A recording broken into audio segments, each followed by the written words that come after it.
My wife thought she was untouchable, weaving her lies with practiced ease. She smiled at me in public, whispered to him in private, never suspecting I knew the truth. But tonight, in front of everyone she cherished, her perfect world was about to crumble. I raised my glass, my voice slicing through the air. Before we celebrate, I have something to say. Emily and I had been married for 12 years.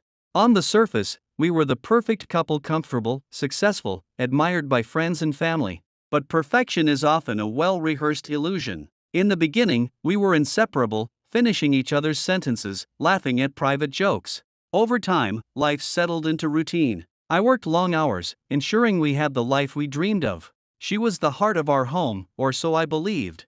Then, the changes began, subtle but undeniable. Late nights became frequent. Her phone, once left carelessly on the kitchen counter, was now guarded like a secret. A newfound obsession with fitness, new clothes, perfume she never wore for me. At first, I dismissed my suspicions. Every marriage has rough patches, right? But doubt, once planted, takes root. And the deeper I looked, the more I realized Emily wasn't just slipping away. She was hiding something. The truth revealed itself on a quiet Tuesday night. Emily had left for her usual yoga class, kissing me goodbye with the same ease she always had. I might have believed her if not for the careless betrayal of her own phone. A single message flashed across her locked screen: "Can't wait to see you again." Last night was incredible. My heart slammed against my ribs. My breath hitched. My fingers, suddenly ice cold, hovered over the screen as more notifications rolled in. "Miss you already. Let's get away this weekend." He doesn't suspect a thing. I stood there, the weight of those words pressing down on me, reshaping everything I thought I knew. It wasn't just infidelity, it was mockery. A conspiracy between lovers, built on my ignorance. My pulse steadied, not with grief, but with something sharper. Hotter. I wasn't just going to confront her. No, that would be too easy. I was going to make her feel every ounce of this betrayal and ensure she never forgot what she had done. I spent weeks gathering evidence, piecing together every lie Emily had spun. It was methodical, cold, calculated. The way she had been. Bank statements painted the first picture: unexplained withdrawals, hotel stays under unfamiliar names, candlelit dinners I had never attended. Then came the GPS tracker, each ping leading to an address that had nothing to do with yoga. I followed the breadcrumbs, and they led me straight to the truth. But nothing compared to the final, crushing proof. The private investigator delivered a manila envelope, thick with betrayal. I hesitated before opening it, a final shred of hope clinging to me like a sickness. But then, I saw them: photographs of Emily wrapped in another man's arms, her face alight with the kind of joy she no longer showed me. Kissing him. Holding him. Loving him. A storm raged inside me, but I didn't let it take me under. No screaming. No impulsive confrontations. That was what she would expect. That was what she would twist against me. I had to be smarter. I had to be ruthless. So, I waited. The perfect opportunity was already set: our upcoming family gathering.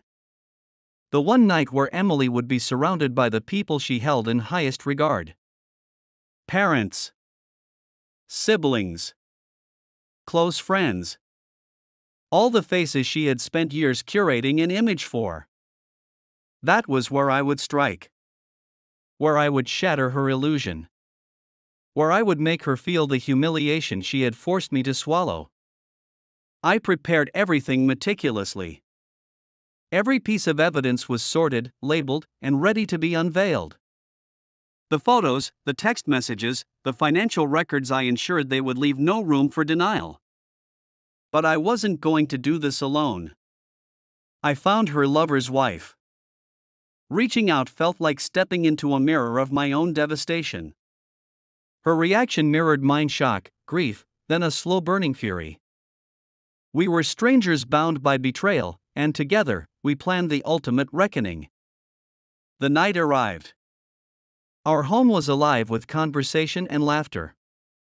The air was thick with the scent of expensive wine and home-cooked meals, the perfect backdrop for a picture-perfect gathering. Emily was in her element, charming, poised, the devoted wife. I watched her, studying every move, every false smile. The weight of what I knew sat heavy in my chest, but I played my part flawlessly. Smiling. Toasting. Laughing at jokes that meant nothing. I waited until the moment was just right, when the room was full, when the energy was high, when everyone's attention was naturally drawn to us. Then, with deliberate calm, I lifted my glass and tapped it lightly. The soft chime cut through the noise, and one by one, conversations died down. All eyes turned to me. Emily's smile faltered for just a fraction of a second. A flicker of unease passed through her gaze. She knew me well enough to sense when something was off. I took a slow breath, savoring the moment before the fall. First, I began smoothly, my voice carrying through the room. I just want to thank everyone for being here tonight. Family means everything to me. I glanced at Emily, watching the relief settle in her eyes. Too soon. I let my gaze sweep the room, then smiled, a smile laced with something sharp. And since family is built on trust, I continued, my voice now razor-edged, I think it's only fair we share the truth tonight. I reached into my pocket, fingers brushing over the envelope. Showtime. A stunned silence spread through the room like a slow-moving wildfire. Every eye turned toward Emily, the once celebrated hostess now frozen in place. Her breath hitched, her fingers clenched the fabric of her dress. This isn't funny," she stammered, her voice barely above a whisper. I ignored her, my gaze steady. Let her squirm. Let her feel the weight of exposure. The images continued flashing across the screen. Emily, smiling in candlelit dinners. Emily, hand in hand with him. Emily, disappearing into a hotel room. Her mother covered her mouth in shock. Her father's face darkened with disgust. Someone in the back muttered, "Oh my God." I let the silence stretch, savoring every second of it. Then I turned to the crowd. For months, I told myself I was imagining things. That my wife wouldn't do this to me, to us. I let my voice drop, steady but sharp. But she did. Over and over again. Emily's mask cracked. Please, we can talk about this privately. Her eyes were wide, pleading. Now she wanted privacy. Now she wanted discretion. I shook my head. No, Emily. You made this public the moment you lied to everyone in this room. Her lover's wife stepped forward. Her presence was a final, damning nail in Emily's coffin. My husband, she spat, her voice thick with venom. She's been sleeping with my husband. More gasps. A chair scraped against the floor as Emily's father stood, his expression unreadable but furious. Emily turned wildly, as if searching for an escape, but there was none. The room, once her domain, now caged her in. I leaned in slightly, lowering my voice so only she could hear. You thought you could fool me, I murmured, but now everyone knows the truth. Tears welled in her eyes, but I felt nothing. Not sympathy. Not regret. Just the cold satisfaction of justice finally served. I lifted my glass one last time. To Emily, I said, my voice dripping with mockery. For showing us all the true meaning of love and loyalty. Then, as the weight of her own disgrace crashed down on her, I took a sip, turned, and walked away. Emily's lips parted, but no sound escaped. She looked around, searching for a lifeline, but none came. Her lover, who had the misfortune of attending as her so-called friend, stood stiff, his face drained of all color. He had no exit strategy. I stepped forward, my voice steady, unshaken. Did you really think I wouldn't find out? That you could humiliate me behind my back and I just smile and accept it? Emily flinched, her hands trembling in her lap. I turned to him next, leveling him with a stare that could cut glass. And you? You sat at my table, drank my wine, smiled in my face while stabbing me in the back. I took a slow step closer, my voice dropping. Let me return the favor. From my pocket, I pulled out a thick envelope and tossed it onto the table in front of Emily. She hesitated, as if touching it might burn her. Divorce papers. Already signed. Her breath hitched. No, wait. I cut her off. You can keep the house. But guess what? I leaned in, savoring the way she recoiled. The prenup ensures you walk away with nothing else. Gasps rippled through the crowd. Emily's father exhaled sharply, shaking his head.